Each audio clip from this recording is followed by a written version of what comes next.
is how to make a sort of traditional, more floristry type of wreath. You either need some wooden hoops, or you can also buy these metal hoops from garden centres or online. They're quite cheap, and the good thing about these is they will last forever. If you keep them, you'll be able to recycle, reuse every year. The other thing that you need is some jute or some string, and what I always do is I just attach the string at one end onto the wire hoop. There we go, I've got that sort of attached to there. And then the next thing that you need is moss or straw. So what you do is you make sausages out of moss, and as I say, if you haven't got moss, you can get straw and dampen it. And the idea is this is going to provide a base for your wreath. So what I'm now doing is I've just put it literally on top of the metal part, and I'm just going to wrap that round with the string. I'll just make another sausage.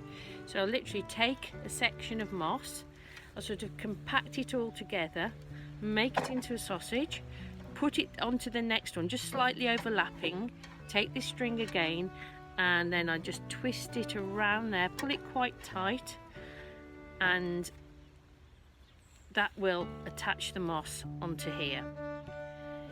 So the first thing that I like to put into the wreath is sort of any kind of fir tree or any kind of evergreen tree. I've got these two different types that grow in my garden, one that's a bit more wispy and one that's a little bit fuller.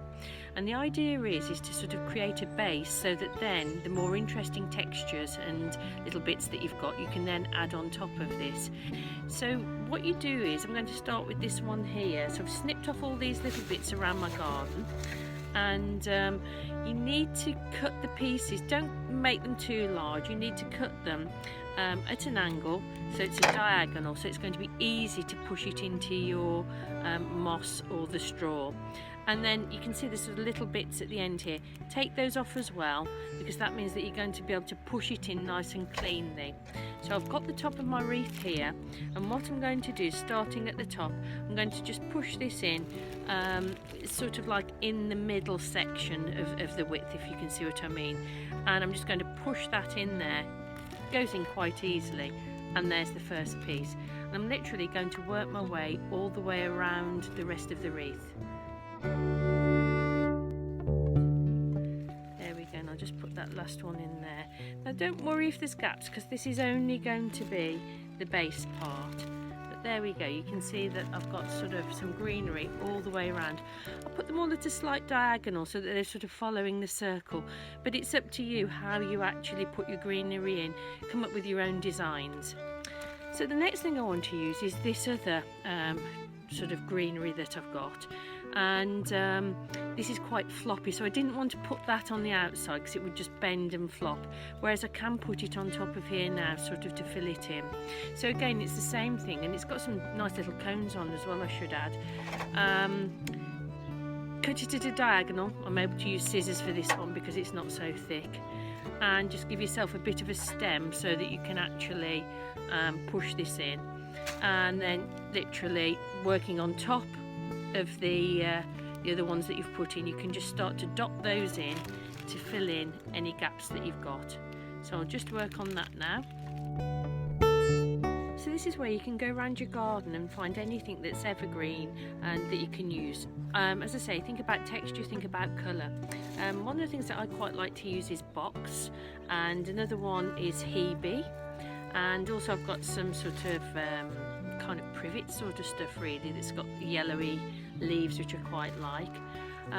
So I just literally go around the garden and start picking things that might be interesting. I'm going to just work them around the wreath now.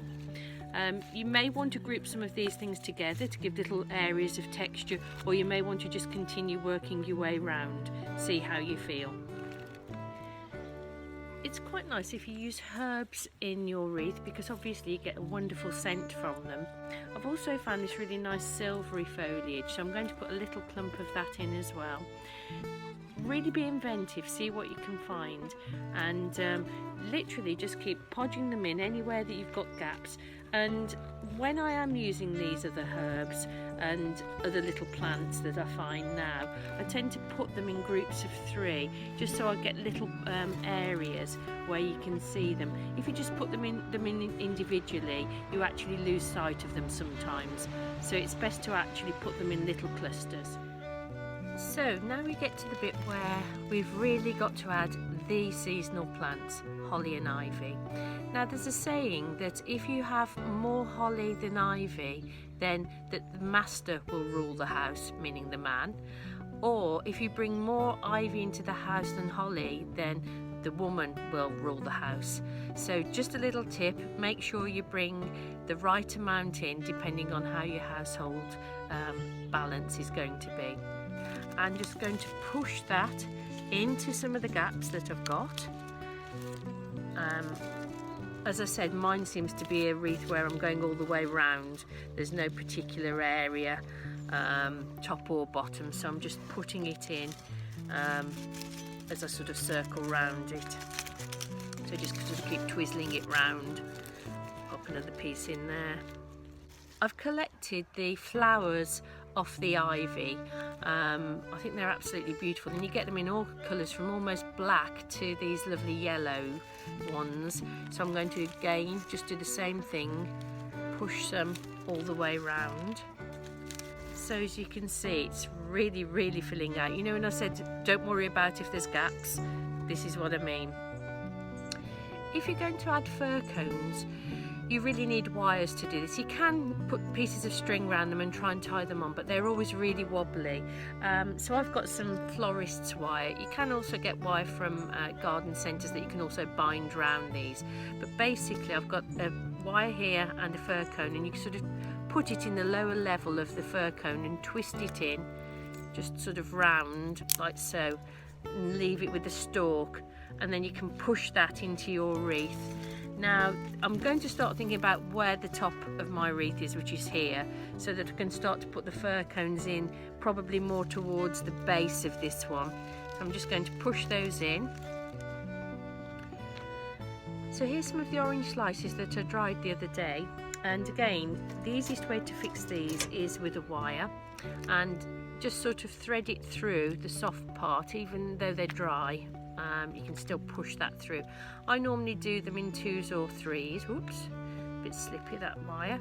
And I just sort of twist it so it holds the two together. And then again, just find a spot so that it's going to be nice and noticeable in your wreath, and push it in there, and it just gives you a nice bit of colour in your wreath. You can also do the same with apples. You can dry apples and fix them in the same.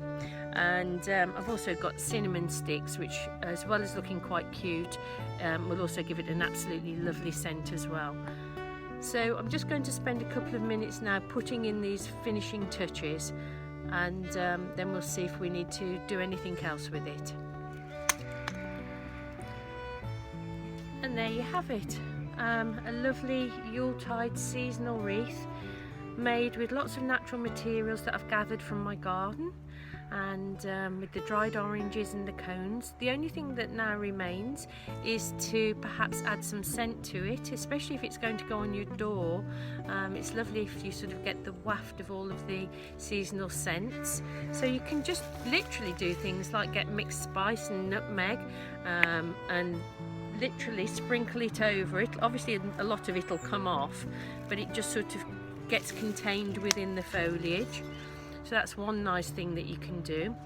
I've got my bottle, which is called Christmas in a Bottle oil. How fabulous is that? And again, just liberally sprinkle some oil on it, and together with the smell of the oranges, the fir tree, everything that's in here, it really does smell absolutely spot on for the season. I think that's about it then. I hope you have a wonderful Yuletide, and that we all have a wonderful 2021 ahead. Thanks so much. Bye bye.